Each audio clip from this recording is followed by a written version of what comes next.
से लग गया जैसे सुअर हो।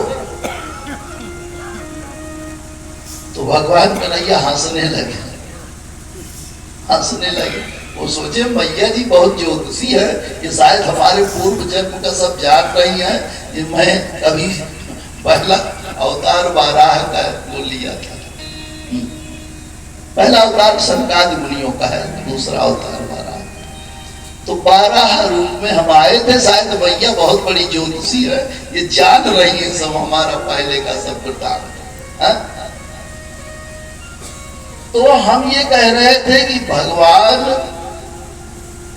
का रूप चाहे जैसा हो, लेकिन भगवान का स्वभाव अच्छा है। आपका स्वरूप रूप चाहे जैसे हो, लेकिन आप स्वभाव से अच्छे बनो। जिसका स्वभाव अच्छा होता है उसका प्रभाव बहुत होता है। तो काल जमन अब की आ रहा है। भगवान अभी हम बताए कि जन्माद्यस्य तो अन्यादितश्च अर्थेषु विज्ञः स्वराट्। यद्यप हम भागवत के पहले श्लोक की व्याख्या कर रहे हैं, आज तो अंतिम दिन है, अंतिम श्लोक भी कहना है। तो ये जो सच्चिदानंद रूपाय विश्वोत्पत्त्यादि हेतु, संसार के उत्पत्त्यादि यानी उत्पत्ति, पालन और संहार तीनों को आदि कारण भगवान है। ये भागवत के महात्म का श्लोक है। लोग कहते हैं भागवत का पहला श्लोक सुनो, लेकिन ये पद्म पुराण का श्लोक है। और भागवत का पहला श्लोक यही है, जन्माद्यस्य तो अन्यादितश्च अर्थेषु विज्ञः स्वराट्। भगवान कन्हैया बड़े बुद्धिमान हैं, बड़े चतुर हैं। अर्थेषु विज्ञः, कार्य करने में बहुत विज्ञ, अनभिज्ञ नहीं है, कुशल हैं। अब जन्मे तो कंस के कारागार मथुरा में, लेकिन पहुंच गए रात ही रात गोकुल बाबा दत्त जी के यहाँ। और किसी को भनक नहीं लगने पाई कि कब चले गए, कैसे चले गए। सोचिए कितना वो कुशल है। और ऐसे ऐसे कार्य किए उन्होंने कि ब्रह्मा भी, जो उनके श्रेष्ठ, उनके बड़े पुत्र हैं ब्रह्मा जी भी नहीं जान पाए उनकी लीलाओं।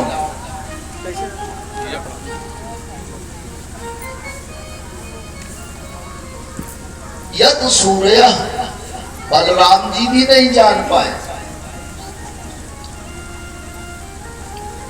बलराम जी भी भगवान की लीला नहीं जान सके। तेजो बार मृदाम यथा विनिमयो। भगवान कृष्ण जब अपनी बांसुरी बजाते हैं तो उनके बांसुरी का क्या वैशिष्ट है कि तेजो बार मृदाम यथा विनिमयो।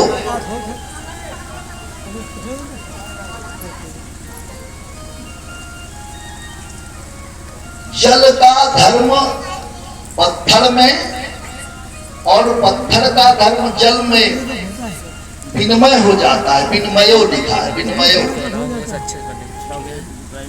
आपस में विनिमय, समन्वय हो जाता है। गिरिराज गोवर्धन पहाड़ जो है पत्थर है, लेकिन वो भगवान की बांसुरी का वैशिष्ट है कि पिघल कर बहने लगता है पत्थर। ये भगवान कृष्ण की बंसी की वैशिष्टता है। पहाड़ जो है, जल का धर्म पहाड़ में आ गया, पानी का धर्म पत्थर में आ गया। और जमुना जी का जल जो है वो पाषाणवत हो गया, जमुना जी की धारा रुक जाती है। भगवान कृष्ण की बांसुरी बजती है तो जमुना जी जो कल कल किलोल करते हुए कालिंदी हैं, वो स्तब्ध पत्थर का धर्म आ जाता है, रुक जाती है, धारा रुक जाती है। ये भगवान इनके यत्र त्रिसर्गो मृषा, इनके 3 सर्ग हैं। जैसे भगवान आते हैं, कोई अभी नाटक कार आवे तो अकेले आकर के नाटक थोड़े करेगा। अब जैसे संगीतज्ञ लोग आए हैं, तो अगर हिमांशु पांडे जी अकेले चले आते तो जब ना आज वाला बाजा है, सब तो हम तो जानते नहीं थे, हमको पूछना पड़ा, नहीं तो हम नाम ही नहीं जानते थे कौन बाजा। हाँ, कभी कभी ऐसे ऐसे बाजे निकल आते हैं, बाजा का नाम नहीं मालूम पड़ता, तो हम बात आ गई है तो अब कहे बिना नहीं रहता, और उसे कहने के लिए बहुत बात आए। एक बार एक राजा जो थे संगीत के बहुत शौकीन थे, संगीत उनको बहुत प्रिय था, संगीत करीब करीब सबको प्रिय होता है। तो राजा ने ढिढोरा पिटवा दिया कि जो कोई बाजा बजाता हो वो अपना बाजा लेकर के आओ, 500-500 रुपए इनाम, ट्यून सुना दे अपने बाजा की बस। हा?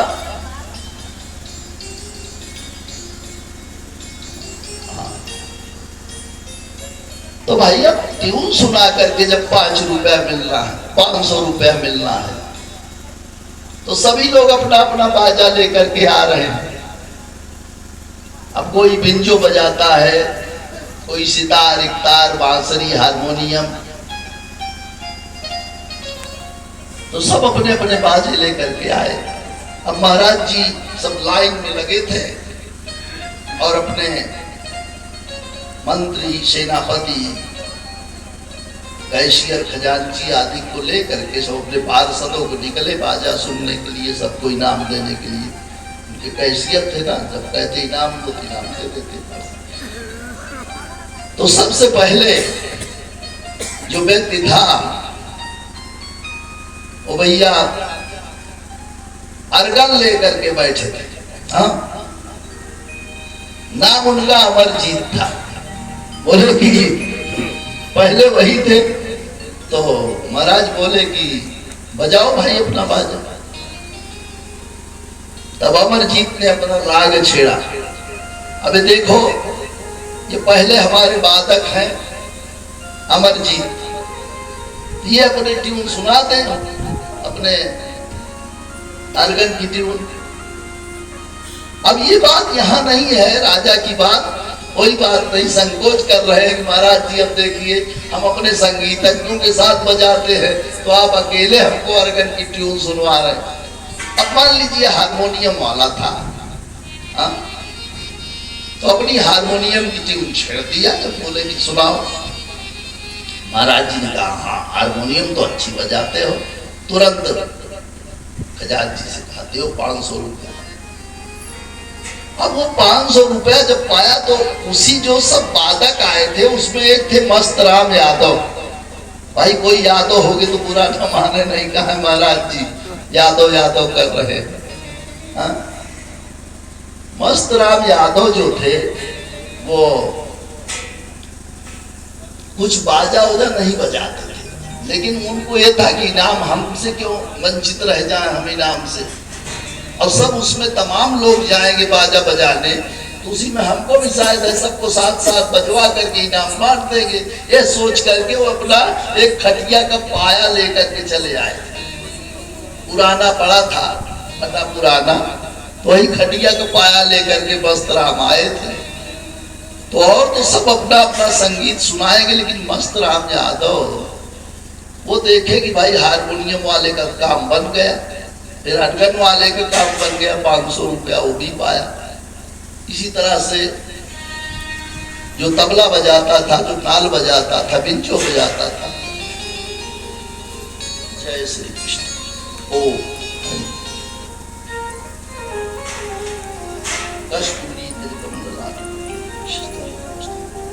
नासाग्रे वरमौक्तिकं करतले सर्वांगे हरिचंदन सुललितम कंठे च मुक्तावली गोपस्त्री परिवेष्टितो विजयते गोपनाथ सेवंतिकावकुल चंपक पाटलाब्जै पुन्नाग जाति करवीर रसाल पुष्प बिल्व प्रवाल तुलसी ताम पूज्याम जगदीश्वर नाना सुगंधि पुष्पाणि पुष्पांजलि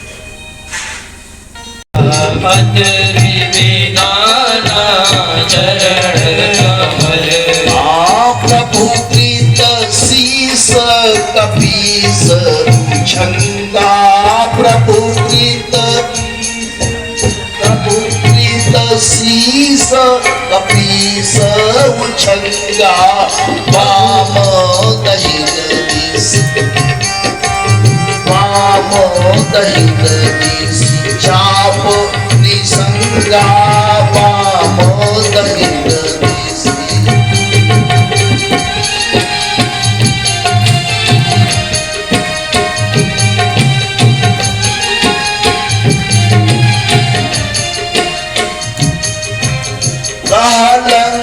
दिस कहलंकेश मंत्र लगी काना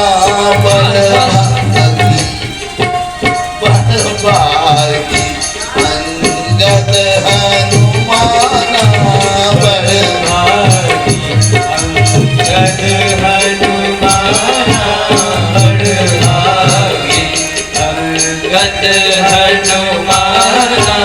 चरण कमल चापत विधि नाना चरण कमल चापत विधि नाना चरण कमल यही विधि। एक बात आप देखें, आप हो सकता है ये सोचने लगे पंडित जी रामायण सुना करके समय पास कर रहे हैं, ये भी हो सकता है। कोई व्यक्ति सोच सकता है कि प्रसंग क्या कहते रहते हैं और क्या सुनाने लगे, लेकिन ये मैं आपको किस लिए सुनाया, पूज्यपाद महाराज जी और कोई ऐसी अच्छी बात कहते हैं, अच्छा प्रसंग कहते हैं, क्योंकि इसमें बड़भाग्यों की बात है, तो उसका फल भी बता देते हैं कि मैंने इसको किस लिए कहा। जैसे भगवान राम का जन्म हुआ तो जो छंद लिखा है भय प्रगट कृपाला दीन दयाला, तो उस छंद को पढ़ने का क्या फल होता है। आप जो रामायण पढ़ते हैं, बालकांड पढ़ते हैं, अयोध्याकांड पढ़ते हैं, और मुख्यतः जो लोग साढ़े साती ढैया आदि से ग्रसित हैं वो लोग सुंदरकांड पाठ करते हैं। अच्छा, सुंदरकांड आप पाठ करते हो तो उसका क्या फल है, आप लोग बताओ। सुंदरकांड पाठ करने का क्या फल होता है। बहुत से लोग सुंदरकांड पाठ करते होंगे ना आप सबके बीच में, हाँ?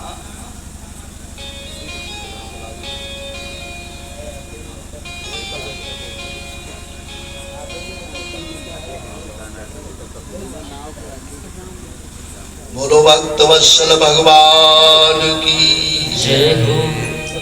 चलो, हम आपसे कोई प्रश्न नहीं कर रहे हैं, नहीं आप लोग सोचे कि हम कथा सुनने जाते हैं तो पंडित जी प्रश्न करने लगते हैं।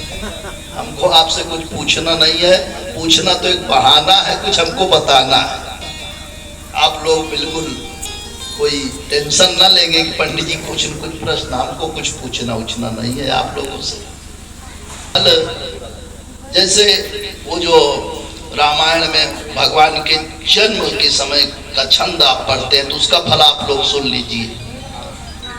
फल लिखा है कि ये हे चरित जे गाँव हरि पद पावे तेन परे भव कूपा। भगवान का चरित्र कोई गाएगा, हमेशा हो सके ये छंद पढ़ा करो, भय प्रकट कृपाला दीन दयाला कौशल्या हितकारी।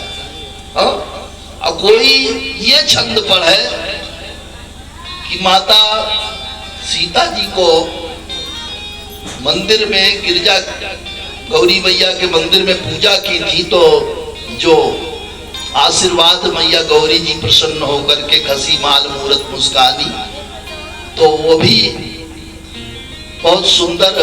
आप अगर वो मंत्र कन्याएं जिनका विवाह नहीं हुआ है माता गौरी की पूजा करें और वो छंद पढ़ें तो उसको सुंदर पति प्राप्त हो, विवाह शीघ्र हो जाए। मन चाही राजत मिलही सोबर। भैया हिमांशु, आप यहाँ संगीतज्ञ बन के यहाँ का देवता ही का हमको आए। मन चाही राजत मिलही सोबर, सहज सुंदर सावरो।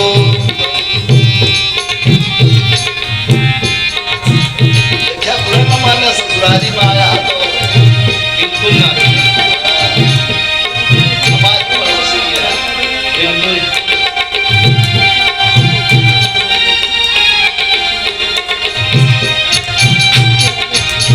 मन चाही राजत मिलही सोबर, सहज सुंदर सांवरो।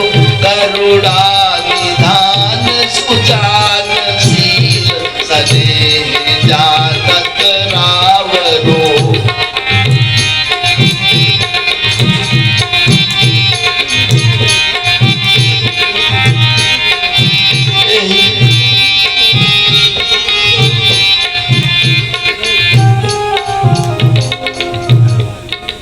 यही भांति गौरी शीस सुनी सिय सहित हिय हरसी हरि तुलसी भवानी। पूजी पुनि पुनि उदित मन मंदिर चली, तुलसी भवानी। पूजी पुनि पुनि उदित मन मंदिर चली।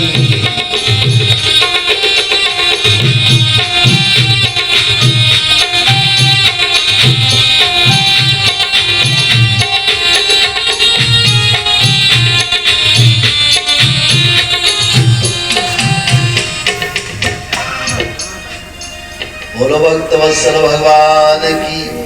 अब सुंदर कांड पढ़ने का फल सुनाए। सकल सुमंगल दायक।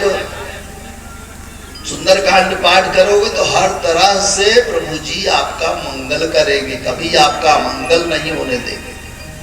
यहाँ देखिए सुमंगल, सु माने अच्छा होता है, सुंदर सुशील सुयोग्य। सु माने अच्छा, कोई अच्छी बात के लिए सु। अच्छा फल भी चढ़ाएंगे तो सुपक्व कदली फलम। हाँ सु। तो यहां लिखा है कि सकल सुमंगल दायक रघुनायक गुणगान, और सादर सुनहि जे तरही भव सिंधु बिना जल जान। अरे नाव से जहाज से तो सभी पार हो सकते हैं, लेकिन ये भगवान का गुणगान ही वो नौका है। भगवान की कथा सत्संग, भगवान की लीला, भगवान का गुणगान ऐसी नौका है कि इस पर बैठ जाओ तो पार हो जाओगे, भवसागर के पार हो जाओगे। हाँ? भव सागर कहाँ पार ज पावा, भव सागर कहाँ।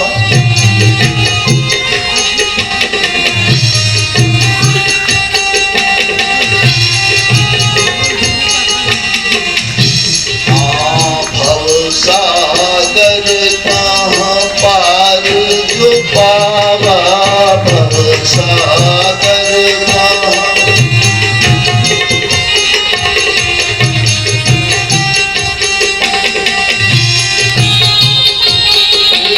राम कथा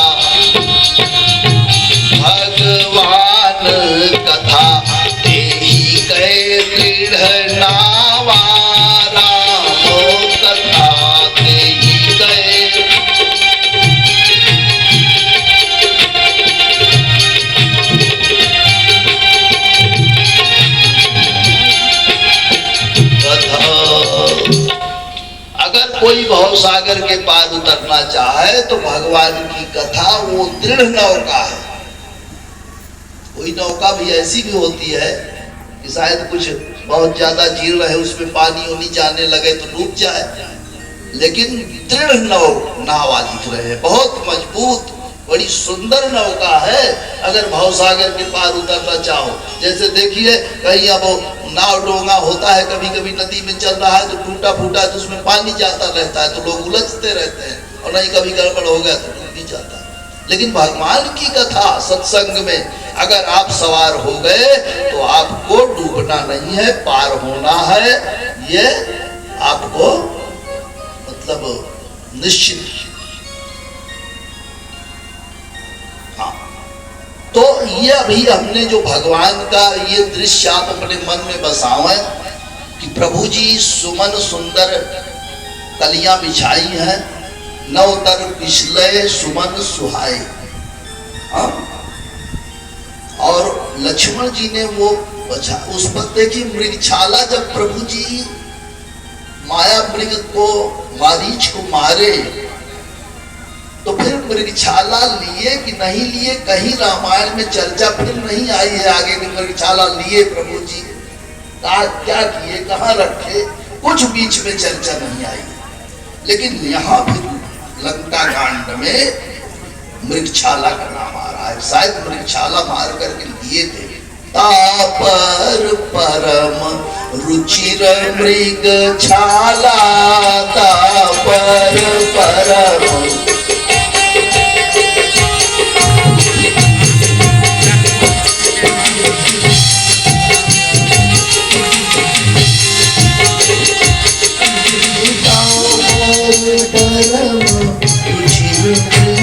छाला, तेरी आसन तेरी आसन आसीन कृपाला, तेरी आसन।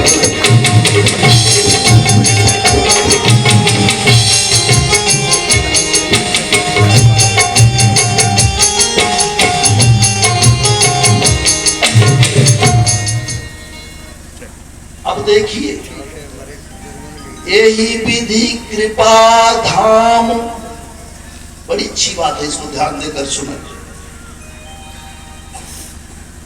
यही विधि कृपा धाम प्रभु राम अहियासीन, धन्य तिनर धन्य तिनर यही ध्यान जे सदा रहे लैलीन। आप लोग धन्य है, ये ध्यान जरूर करना। भगवान का एक फोटो जैसे खींच लो, ये दृश्य जो भी हमने बताया है 4-5 चौपाइयों में, इसका मन में अपने, जैसे आप लोग मोबाइल में तो जाते हो, अच्छा दृश्य देखते हो तो बड़ी जल्दी फोटो लेने लगते हो, लेकिन पंडित जी की भी फोटो ले लेते हो, लेकिन पंडित जी कहीं बात बताते हैं तो उसकी फोटो मन में नहीं लेते। अब उसकी जो बात बता रहे हैं पंडित जी, उसकी तो फोटो आपके मोबाइल में आ नहीं सकती है, उसकी फोटो तो आपके मन में खींची जा सकती है। हाँ, ये है कि पंडित की वाणी को वो वाणी रिकॉर्ड कर सकते हो, बार बार उसको सुन सकते हो, लेकिन पंडित जी की वाणी की फोटो तो नहीं आप खींच सकते हो, कहते हुए पंडित जी का फोटो खींच सकते हो। हाँ, इसलिए वाणी एकं समलं करोति पुरुषम या संस्कृता धार्यते क्षीयन्ते खलुभूषणानि सततं वाग्भूषणं भूषणम। वक्ता लोग क्या है, वाणी ही तो होती है, उसी वाणी से आप सब देखें, वाणी देख नहीं रहे हैं वाणी, लेकिन आप सुन करके अपने हृदय में गदगद हो रहे हैं, मन निर्मल हो रहा है, यह है वाणी की विशेषता। और आज इस भागवत में भगवान शब्द रूप में समाये हुए, वो शब्द रूप जो भागवत भगवान का जो वाङ्मय रूप है, श्रीमद् भागवतम शास्त्रम, ये वाङ्मय रूप है। इसमें एक एक श्लोक में, एक एक अक्षर में भगवान की श्यामलता छिपी हुई। तो प्रभु जी का दर्शन करना चाहते हो तो भगवान की कथा को, भागवत की कथा को सुनो। सादर सुनय पढ़े सुनय मन लाई, मन लगा करके सुनना चाहिए। अब ये अगर आप अब पुनः नहीं दोहराएंगे, नहीं तो हमारा समय बहुत मतलब वो होगा। एक बार हम बताएं, अगर आपको ये फोटो खींचना हो तो कथा बंद होने पर आकर के हमारे पास फोटो खींचवा लेना।